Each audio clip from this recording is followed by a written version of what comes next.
नमस्कार साथियों, welcome back to ज्ञानवर्ष। क्या आपको भी लगता है कि हिंदी साहित्य का इतिहास बस याद करने का विषय है?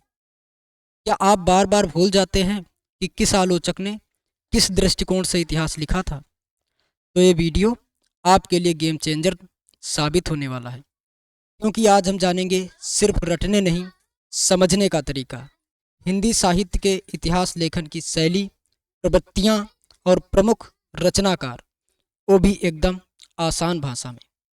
तो अगर आप यूजीसी नेट जेआरएफ की तैयारी कर रहे हैं तो ये वीडियो मिस मत कीजिए, क्योंकि यहाँ से सवाल पक्का आएगा।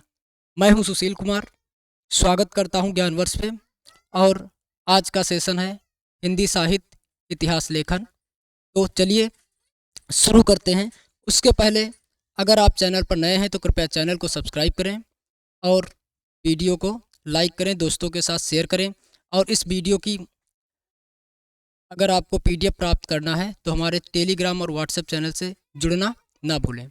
तो चलिए आज की क्लास शुरू करते हैं, जोरदार धमाकेदार। चलिए सबसे पहले देखेंगे हिंदी साहित्य इतिहास लेखन। अगर हिंदी साहित्य इतिहास लेखन के बारे में बात करें तो हिंदी साहित्य के इतिहास की दृष्टि से उल्लेख ग्रंथ भक्ति काल से ही मिलने लगते हैं, जैसे गोकुलनाथ कृत 84 वैष्णवन की वार्ता और 252 वैष्णवन की वार्ता। ये दोनों कृतियाँ किसकी हैं? ये भक्तिकाल की हैं, गोकुलनाथ की।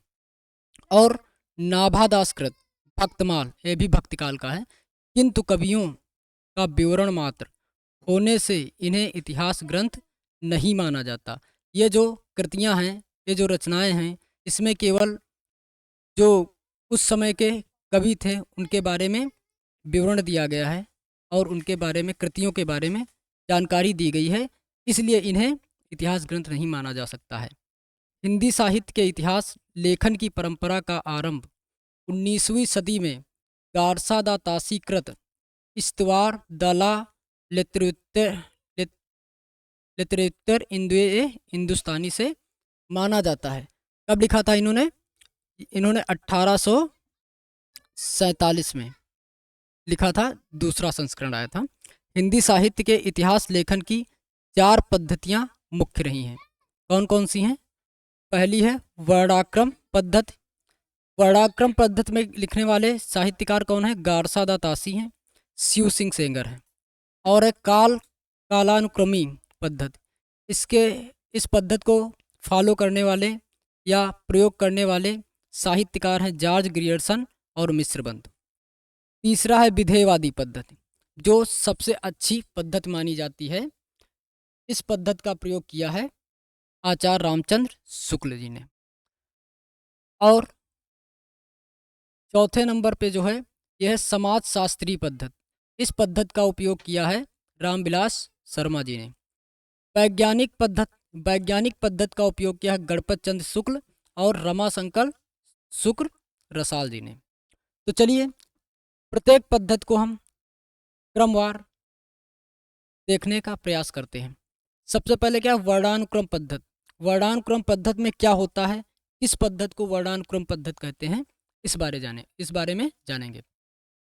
इसमें क्या होता है? रचनाकारों का विवरण उनके नाम के प्रथम वर्ण के क्रम से दिया जाता है, इसीलिए इसका नाम क्या है? वर्णानुक्रम पद्धति। यानी कि जो कवियों का नाम है उसका जो प्रथम अक्षर है उसके अनुसार इसमें क्या किया गया है? वर्णन किया गया है। जैसे उदाहरण के लिए तुलसीदास, चिंतामणि और केदारनाथ सिंह का समय भले ही भिन्न हो, किंतु उनका क्रम इस प्रकार होगा। जैसे कि तुलसीदास हैं, चिंतामणि हैं, केदारनाथ सिंह हैं, इनका समय क्या है? भिन्न भिन्न है। तुलसीदास का समय क्या है? पहले का है, भक्तिकाल का है। चिंतामणि रीतकाल के हैं और केदारनाथ सिंह ये कब के हैं? ये तुम्हारे आधुनिक काल के हैं। लेकिन इस पद्धति में इनको किस प्रकार रखा गया है? वर्ण के अनुसार रखा गया। तो वर्ण के अनुसार पर केदारनाथ सिंह का नाम पहले आता है, तो केदारनाथ सिंह को पहले रखा गया है, उसके बाद चिंतामणि का रखा गया है, उसके बाद तुलसीदास जी को। जबकि होना क्या चाहिए था कि तुलसीदास क्या है? सबसे पुराने हैं इसमें से, तो सबसे पहले तुलसीदास को रखना चाहिए था। लेकिन ऐसे इसमें नहीं हो पाया है। इस वजह से इसको क्या किया गया, अमान्य कर दिया गया है। इसे ऐतिहासिक दृष्टि से असंगत माना जाता है क्योंकि यह इतिहास लेखन नहीं, शब्दकोश लेखन की तरह होती है। गारसा दा तासी और शिव सिंह सेंगर ने इसका प्रयोग किया है। ठीक है, चलिए नेक्स्ट पर पढ़ते हैं। अगली पद्धति है कालानुक्रम पद्धति। कालानुक्रम पद्धति में क्या होता है, इसमें रचनाकारों का विवरण उनके काल अथवा समय के क्रम से दिया जाता है। रचनाकार की जन्म तिथि को आधार बनाया जाता है। इतिहास लेखन की दृष्टि से इसे भी अधूरा समझा जाता है। क्यों? क्योंकि इस पद्धति से लिखे ग्रंथ भी वर्णानुक्रम पद्धति की तरह कविवृत्त संग्रह मात्र होते हैं। जॉर्ज ग्रियर्सन और मिश्र बंधुओं ने इसका प्रयोग किया है। कालानुक्रम पद्धति का प्रयोग किसने किसने किया है? जॉर्ज ग्रियर्सन और मिश्र बंधुओं ने। यद्यपि ग्रियर्सन में विधेयवादी पद्धति के कुछ आरंभिक सूत्र भी मिलने लगते हैं। अगला क्या है? अगली पद्धति है वैज्ञानिक पद्धति। इसका प्रयोग किसने किया? गणपत चंद्र शुक्ल और रमाशंकर शुक्ल रसाल जी ने किया है। इसमें ग्रंथकार निरपेक्ष एवं तटस्थ रहकर तथ्य संकलन कर उसे क्रमबद्ध रूप में प्रस्तुत करता है।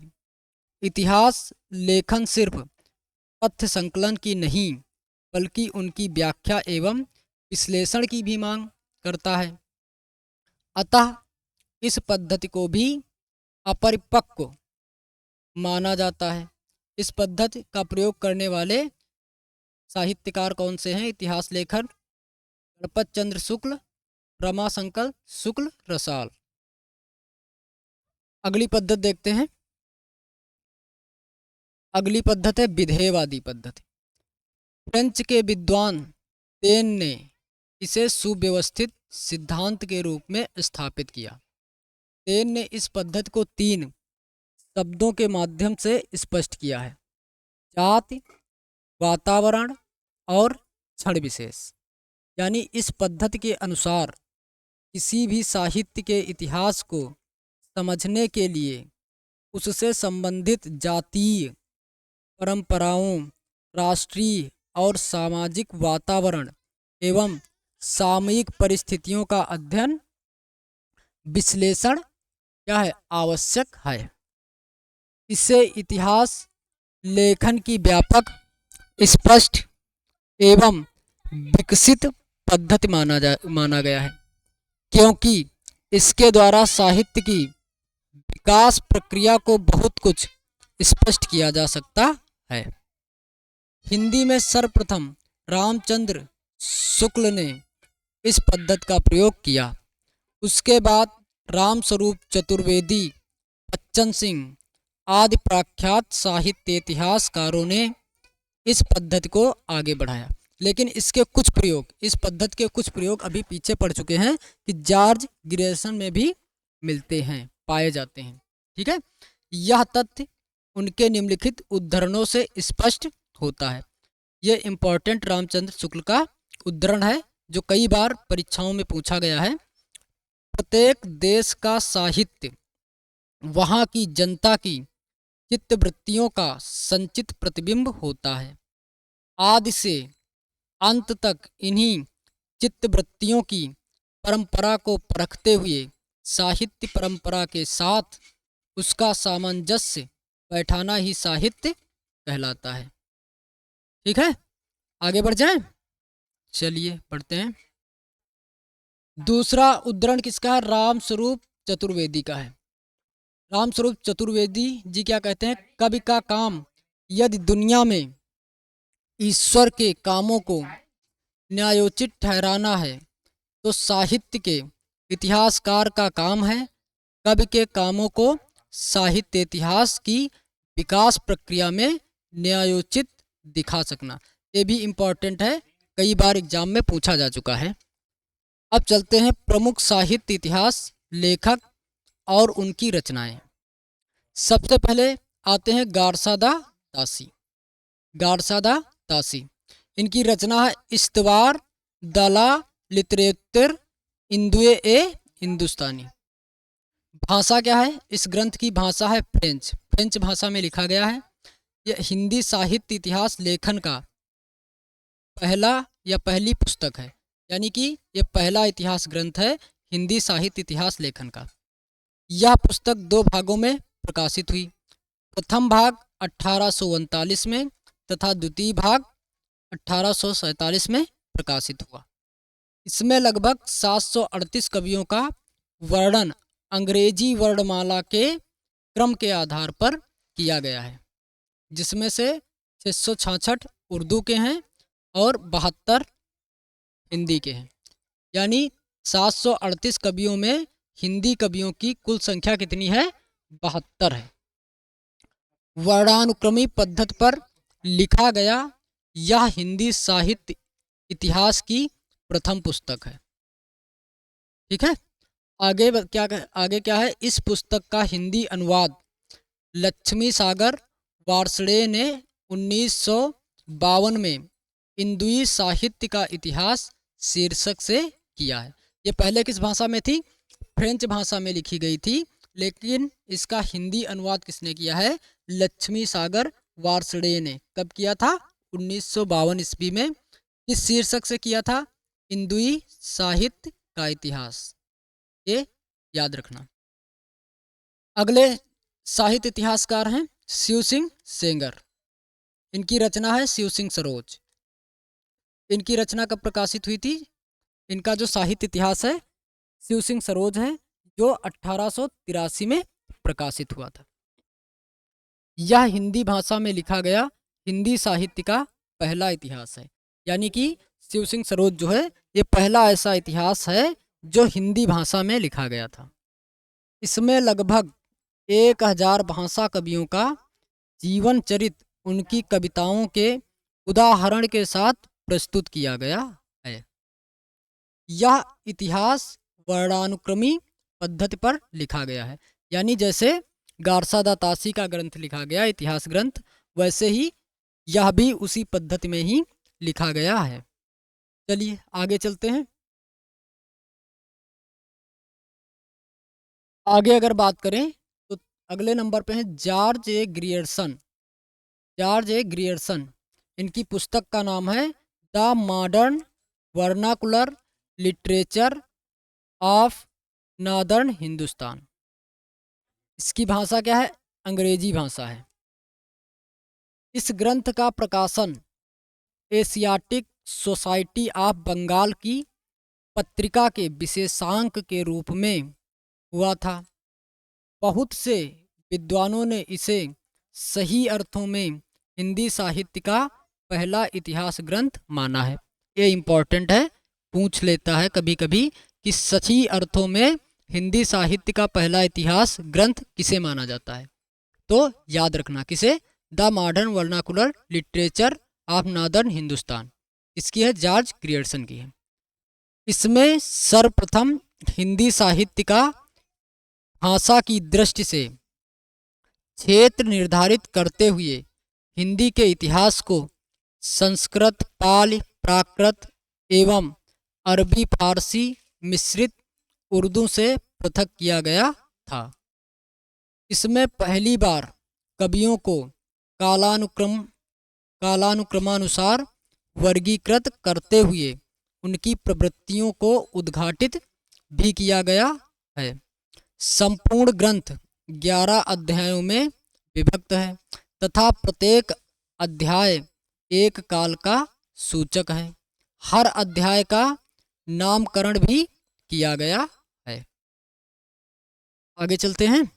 इसमें कुल 952 कवियों को शामिल किया गया है, जिसमें से 886 कवियों के विवरण का आधार शिव सिंह सरोज है। इन्होंने सर्वप्रथम भक्तिकाल यानी 16वीं 17वीं सदी को क्या कहा? स्वर्ण युग कहा है। स्वर्ण युग, भक्तिकाल को स्वर्ण युग किसने कहा है? जॉर्ज ग्रियर्सन ने। ठीक है, जॉर्ज ग्रियर्सन ने। जॉर्ज ग्रियर्सन ने भक्ति काल को स्वर्ण युग कहा है। डॉक्टर किशोरीलाल गुप्त ने इसका अनुवाद हिंदी साहित्य का प्रथम इतिहास के नाम से 1957 ईस्वी में प्रकाशित करवाया। पहले किस भाषा में लिखा गया था? अंग्रेजी भाषा में, लेकिन उसका हिंदी अनुवाद किसने प्रकाशित करवाया? किशोरीलाल गुप्त ने। कब करवाया? 1957 में। शीर्षक क्या था? हिंदी साहित्य का प्रथम इतिहास। साहित्य इतिहास में यह ग्रंथ नींव का पत्थर माना जाता है। अगला है श्याम सुंदर दास। श्याम सुंदर दास की 3 रचनाएं हैं। एक है हिंदी कोविद रत्नमाला, ये इम्पोर्टेंट है, बहुत बार पूछा जाता है, क्योंकि इसको आचार्य रामचंद्र शुक्ल ने भी आधार बना करके अपना साहित्य ग्रंथ लिखा है। इसमें आधुनिक काल के 80 लेखकों का जीवन परिचय है। दूसरा क्या है? दूसरी रचना है हिंदी भाषा और साहित्य। तीसरा हिंदी भाषा का विकास, जो कब? 1934। कोविद रत्नमाला कब प्रकाशित हुई? 1919 में। हिंदी भाषा और साहित्य 1931। हिंदी भाषा का विकास 1934। आगे चलते हैं। आगे है मिश्र बंधु। आगे मिश्र बंधु आते हैं। मिश्र बंधु ये 3 भाई थे, 3 लोग थे। गणेश थे, जीसस यानी गणेश, और श्याम बिहारी, और एक कौन थे? गणेश बिहारी मिश्र, श्याम बिहारी मिश्र, और एक और थे, नाम नहीं समय याद आ रहा है। इनकी रचना क्या है? मिश्र बंधु विनोद। यह 4 भागों में विभक्त है। प्रथम 3 भाग का प्रकाशन सन 1913 ईस्वी में हुआ तथा चतुर्थ भाग का प्रकाशन सन 1934 में हुआ। यानी पहले 3 जो भाग थे उसका प्रकाशन 1933 ईस्वी में हुआ था, तथा जो चतुर्थ भाग था उसका प्रकाशन 1934 में हुआ। इसमें लगभग 5000 कवियों के विवरणों के साथ साथ साहित्य के विविध अंगों पर भी प्रकाश डाला गया। इसमें कवियों की संख्या लगभग कितनी है? 4595 है शायद, 4595, 4565 के आसपास कुछ इसमें क्या है? कवियों का विवरण दिया गया है। आचार्य रामचंद्र शुक्ल ने लिखा कि कवियों के परिचयात्मक विवरण मैंने मिश्र बंधुओं से ही लिया है। आचार्य रामचंद्र शुक्ल अपने हिंदी साहित्य के इतिहास की भूमिका में बताते हैं कि कवियों के परिचयात्मक विवरण मैंने मिश्र बंधुओं से ही लिए हैं। चलिए आगे चलते हैं। आगे राम नरेश त्रिपाठी, इनकी रचना है कविता कौमुदी। ये 1917 में प्रकाशित हुई। इसमें भारतेंदु के पूर्ववर्ती 89 कवियों के जीवन कृतियों का परिचय दिया गया है, और आचार्य रामचंद्र शुक्ल ने इनकी रचना कविता कौमुदी को भी आधार माना है, आधार बना के अपने हिंदी साहित्य का इतिहास लिखा है। अगले हैं एडिसन ग्रीव्ज। इनकी रचना है स्केच ऑफ हिंदी लिटरेचर, प्रकाशित कब हुई? 1918 में। यह 112 पृष्ठों में लिखी गई परिचयात्मक पुस्तक है। इसमें हिंदी साहित्य को 5 भागों में विभाजित किया गया है। आगे चलते हैं। फादर ईके की रचना क्या है? ए हिस्ट्री ऑफ लिटरेचर, 1920 में लिखी गई। यह पुस्तक परिचयात्मक है। इसमें केवल कवियों का क्या है? परिचय दिया गया है। अगला है पदुमलाल पुन्नालाल बख्शी। इनकी रचना है हिंदी साहित्य विमर्श, जो 1923 में प्रकाशित हुई। यह आलोचनात्मक निबंधों का संग्रह है। अगला है बद्रीनाथ भट्ट। इनकी रचना है हिंदी, जो 1925 में प्रकाशित हुई। यह पुस्तक 96 पृष्ठों में लिखी गई है, जो हिंदी भाषा और साहित्य की रूपरेखा प्रस्तुत करती है। अगला है अखौरी गंगा प्रसाद सिंह। इनकी रचना हिंदी के मुसलमान कवि। इनकी रचना किस शीर्षक से है? हिंदी के मुसलमान कवि, जो 1926 में प्रकाशित हुई थी। यह पुस्तक हिंदू मुस्लिम एकता की भावना से प्रेरित होकर लिखी गई है। अगला अब आते हैं आचार्य रामचंद्र शुक्ल। इनकी रचना क्या है? हिंदी साहित्य का इतिहास। जो जो पहले पहले इसका नाम क्या था? हिंदी साहित्य का विकास। आचार्य रामचंद्र शुक्ल जी का साहित्य का इतिहास हिंदी शब्द सागर की 8वीं जिल्द की भूमिका के रूप में जनवरी 1929 ईस्वी में हिंदी साहित्य का विकास नाम से प्रकाशित हुआ, जिसे सन 1951 ईस्वी में हिंदी साहित्य का इतिहास नाम दिया गया। आगे देखते हैं। नाम दिया गया। आचार्य रामचंद्र शुक्ल जी ने 1000 कवियों को लेकर 900 वर्षों का साहित्य इतिहास लिखा है। शुक्ल जी ने अपने साहित्य इतिहास को 4 कालों में विभाजित किया है। कौन कौन से 4 कालों में विभाजित किया है? आदिकाल, भक्तिकाल, रीतिकाल, या देखो आदिकाल और मध्यकाल, रीतिकाल और आधुनिक काल। दोहरे नामकरण की प्रवृत्ति सर्वप्रथम आचार्य रामचंद्र शुक्ल ने प्रारंभ की। आधार स्रोत के रूप में मिश्रबंध, विनोद, कविता कौमुदी, ब्रज माधुरी सार, हिंदी कोविद रत्नमाला का उल्लेख किया है। यानी आचार्य रामचंद्र शुक्ल ने अपने हिंदी साहित्य का इतिहास की भूमिका में इन ग्रंथों का उल्लेख किया है। इसमें बताया है कि हमने इन ग्रंथों का आधार बनाया है। ठीक है। नामकरण काल विभाजन के लिए एक विशेष ढंग की रचनाओं की प्रचुरता को आधार बनाया है।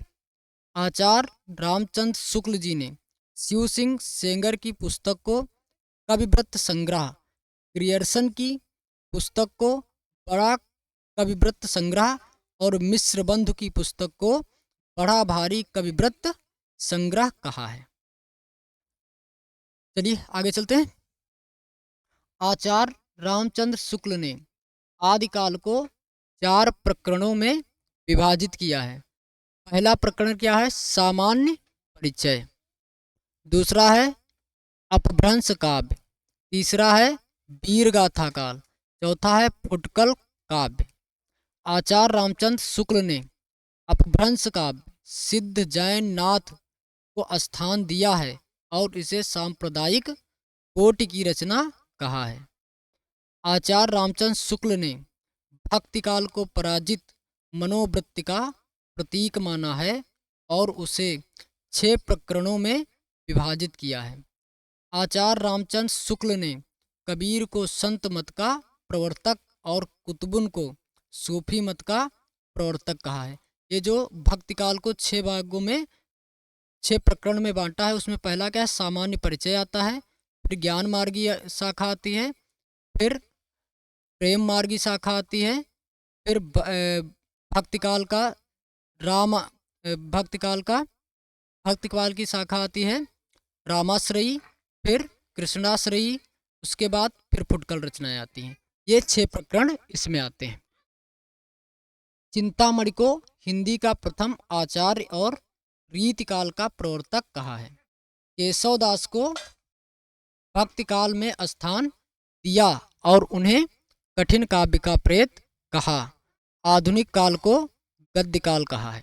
यानी केशवदास को कठिन काव्य का प्रेत किसने कहा है? तो आचार्य रामचंद्र शुक्ल ने कहा है। भारतेंदु को आधुनिक हिंदी साहित्य का जनक और उनकी हिंदी को हरिश्चंद्र हिंदी कहा है। आचार्य रामचंद्र शुक्ल ने काव्य से ज़्यादा गद्य को महत्व दिया है। शुक्ल जी ने हिंदी का पहला मौलिक उपन्यास परीक्षा गुरु को माना और पहली मौलिक कहानी इंदुमती को माना है। शुक्ल जी ने कहा कि यदि गद्य कवियों या लेखकों की कसौटी है तो निबंध गद्य की कसौटी है। शुक्ल जी का इतिहास समाज व साहित्य की परंपराओं के मध्य करने वाला इतिहास है। चलिए आगे चलते हैं। अगले नंबर पे हैं अयोध्या सिंह उपाध्याय हरिऔध। अगले नंबर पे हैं अयोध्या सिंह उपाध्याय हरिऔध। इनकी रचना है हिंदी भाषा और उसके साहित्य का विकास। ये 1930 में प्रकाशित हुई। यह पटना विश्वविद्यालय में दिए गए व्याख्यान का संकलन है। अगले नंबर पर है डॉक्टर रामकुमार वर्मा, 1938 ईस्वी। इनकी रचना क्या है? हिंदी साहित्य का आलोचनात्मक इतिहास। छायावादी कवि रामकुमार वर्मा द्वारा रचित इस इतिहास ग्रंथ में उनकी काव्यात्मक भाषा ने पाठकों को आकर्षित किया था। अपनी विस्तृत सामग्री, उसकी आकर्षक प्रस्तुत एवं भाषा के कारण यह ग्रंथ प्रभाव छोड़ने में सफल रहा।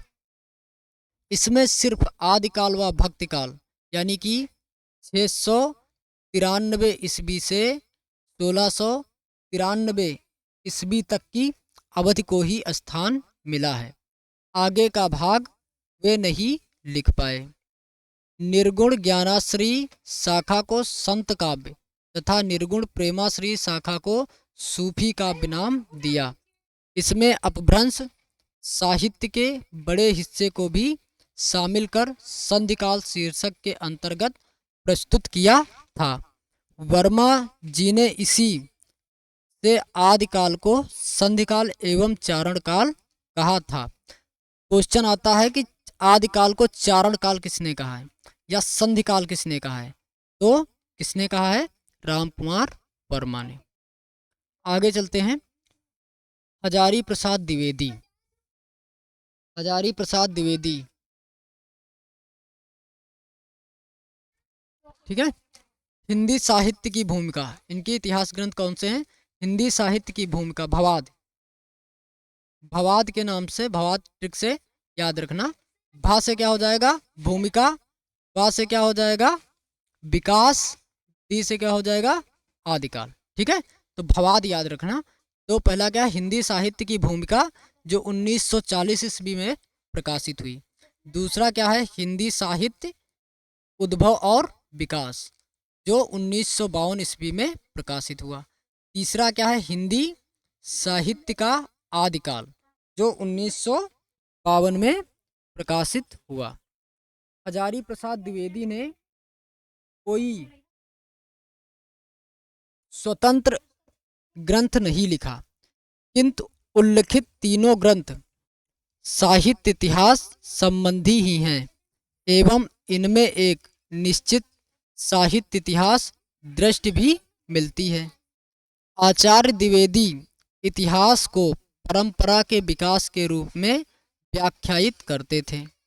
इन्होंने विश्व भारती के गैर हिंदी भाषी साहित्य जिज्ञासुओं को हिंदी साहित्य से परिचित करवाने हेतु जो व्याख्यान दिए थे, उन्हें ही संशोधित यानी परिवर्धित कर हिंदी साहित्य की भूमिका नामक ग्रंथ तैयार किया गया था।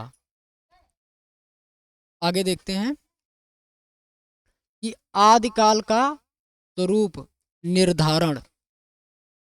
भक्तिकाल के उदय की पृष्ठभूमि, पूर्ववर्ती सिद्धांतों से भक्तिकालीन संत काव्यधारा का संबंध उद्घाटन, हिंदी सूफी काव्य का आधार संस्कृत प्राकृत अपभ्रंश की काव्य परंपराओं को मानना आदि उनकी साहित्य इतिहासकार के रूप में उपलब्धियां हैं। इनकी क्या क्या उपलब्धियां? यानी आदिकाल का स्वरूप निर्धारण, भक्तिकाल के उदय की पृष्ठभूमि, पूर्ववर्ती सिद्धांतों से भक्तिकालीन संत काव्यधारा का संबंध उद्घाटन, हिंदी सूफी काव्यधारा का आधार संस्कृत प्राकृत अपभ्रंश की काव्य परंपराओं को मानना आदि इनकी क्या है? साहित्य इतिहासकार के रूप में उपलब्धियां हैं।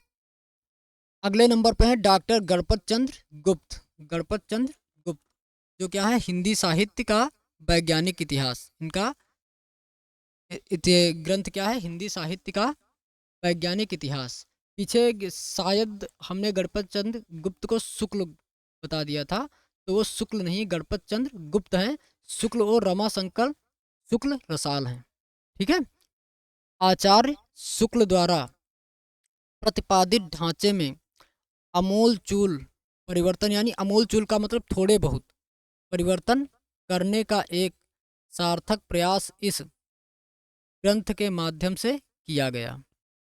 संपूर्ण इतिहास को 3 कालों में विभक्त किया गया: प्रारंभिक काल, मध्यकाल और आधुनिक काल। इसमें साहित्य इतिहास के विकासवादी सिद्धांतों की प्रतिष्ठा करते हुए उनके आलोक में हिंदी साहित्य की नूतन व्याख्या प्रस्तुत करने की चेष्टा की गई है।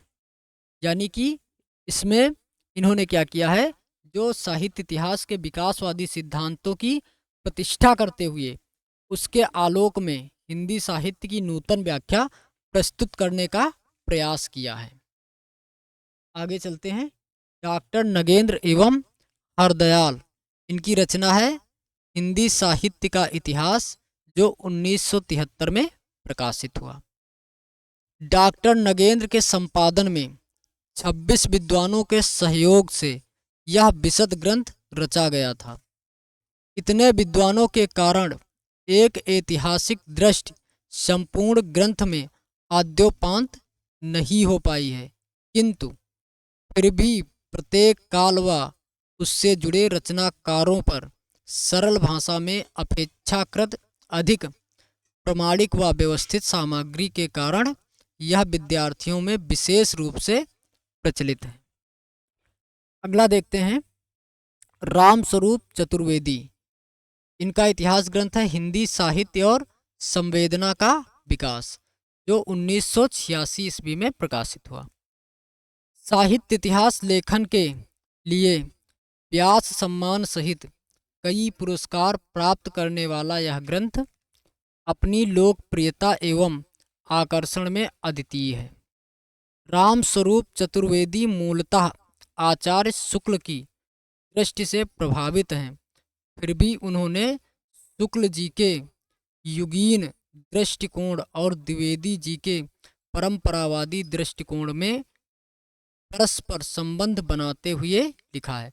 यानी इन्होंने जो अपना इतिहास ग्रंथ लिखा है वो आचार्य रामचंद्र शुक्ल और द्विवेदी यानी हजारी प्रसाद द्विवेदी दोनों के बीच में परंपरावादी दृष्टिकोण को परस्पर में बांधते हुए, यानी दोनों की दृष्टियों को समावेशित करते हुए अपना इतिहास ग्रंथ लिखा है। आगे चलते हैं। शुक्ल जी की बहुत सी स्थापनाओं को स्थापित करने के प्रयास से भी उनकी मौलिकता क्षरित नहीं होती है। शुक्ल जी की परंपरा को गंभीरता से पुनर्परिभाषित किया है। भाषा और साहित्य के गहरे संबंधों की खोज उनकी प्रमुख विशेषता है। भाषिक प्रवृत्तियों की गहरी समीक्षा से साहित्य परंपराओं के संदर्भ में व्याख्यायित किए हैं।